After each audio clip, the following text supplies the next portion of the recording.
గులాబీ దళాన్ని మరింత బలోపేతం చేయడానికి ప్రయత్నాలు ప్రారంభించారట పార్టీ ముఖ్య నేతలు. అందుకోసం పక్క పార్టీ నేతలపై ఫోకస్ పెంచారనే టాక్ జోరుగా వినిపిస్తుంది. నియోజకవర్గాల్లో పట్టున్న ఇతర పార్టీ నేతల వివరాలను ఆరా తీస్తుందనే చర్చ స్టార్ట్ అయింది.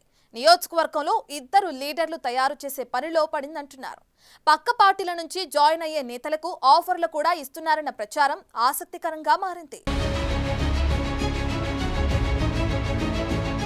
రాబోయే అసెంబ్లీ ఎన్నికలకు ఇప్పటి నుంచే కసరత్తు ప్రారంభించే వ్యూహంలో బీఆర్ఎస్ ఉందట.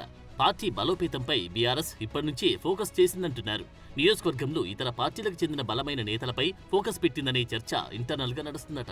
అసెంబ్లీ సెగ్మెంట్ల వారీగా బలమైన నేతల వివరాలు సేకరించే పనిలో పడిందట. ఇతర పార్టీలో యాక్టివ్ గా ఉన్న నాయకులు ఎవరున్నారు, అలాంటి వారిని పార్టీలో చేర్చుకుంటే ఎలా ఉంటుందనే దానిపై ఆరా తీస్తున్నారట. అలాంటి నేతలను చేర్చుకునేందుకు ఇప్పటి నుంచే ప్రయత్నాలు ముమ్మరం చేస్తుందనే చర్చ నడుస్తోంది. నియోజకవర్గాల్లో యాక్టివ్గా ఉండి సొంత అసంతృప్తిగా ఉన్న నేతలను తమ వైపుకు తిప్పుకునేందుకు ఇప్పటి నుంచి యాక్షన్ ప్లాన్ రెడీ చేస్తుందట. రాష్ట్రంలోని ప్రతి అసెంబ్లీ నియోజకవర్గంలో పటిష్టమైన నాయకత్వాన్ని తయారు చేసే పనిలో గులాబీ అధిష్టానం నిమగ్నమైందనే చర్చ పార్టీ నేతల్లో నడుస్తోంది. అందుకు పక్కా ప్లాన్ ప్రకారం ముందుకు సాగుతుందట. అందులో భాగంగానే నియోజకవర్గాల వారీగా నేతల వివరాలు సేకరిస్తుందట. పార్టీ నేతలతో పాటు ఇతర పార్టీ నేతల్లో బలమైన నేతలు ఎవరెవరున్నారు, వారు సామాజిక సేవా కార్యక్రమాలతో వెళ్తున్నారా, లేకుంటే పార్టీ బలం వారికి ఉందా, వారి రాజకీయ భవిష్యత్ ఏంటి, వారిని తమ వైపుకు తిప్పుకుంటే కలిసి వస్తుందా లేదా అనే దానిపై ఆరా తీస్తుందట. బలమైన నేతలు ఉంటే వారిని ఆపరేషన్ ఆకర్ష్లో భాగంగా చేర్చుకోవాలని భావిస్తున్నట్లు సమాచారం. ఆ క్రమంలో ఇప్పటి నుంచి నియోజకవర్గాల్లో పటిష్టమైన నాయకత్వం తయారు చేసేందుకు సిద్ధమవుతుందట. రాబోయే అసెంబ్లీ ఎన్నికల్లో ఏ పార్టీకి అవకాశం ఇవ్వకుండా తామే అధికారంలోకి రావడానికి ప్రణాళికబద్ధంగా ముందుకు సాగాలని గులాబీ అధినాయకత్వం భావిస్తుందట. బీఆర్ఎస్ అధికారంలో ఉన్న సమయంలో ఎమ్మెల్యేలని నియోజకవర్గానికి సుప్రీంను చేసింది. నియోజకవర్గానికి పార్టీ ఇన్ఛార్జి బాధ్యతలు సైతం వారికి అప్పగించింది.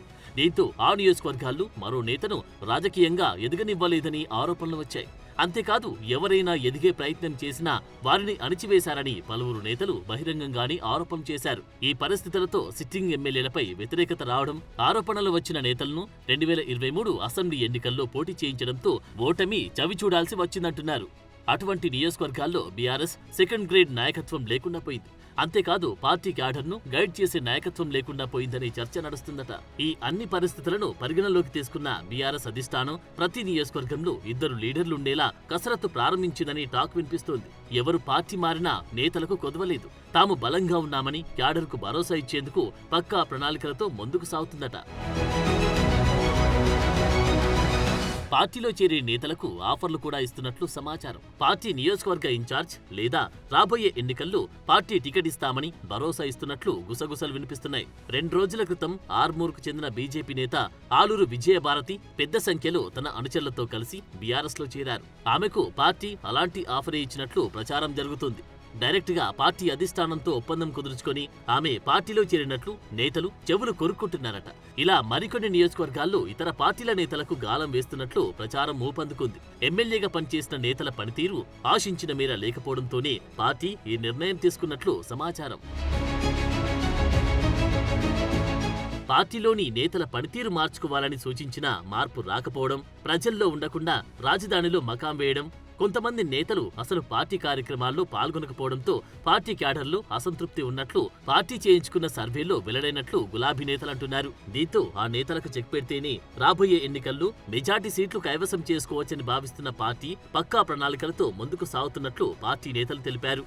ఏది ఏమైనా గులాబీ అధిష్టానం పార్టీని గాడిలో పెట్టే పనిలో నిమగ్నం కావడంతో క్యాడర్ హర్షం వ్యక్తం చేస్తుంది.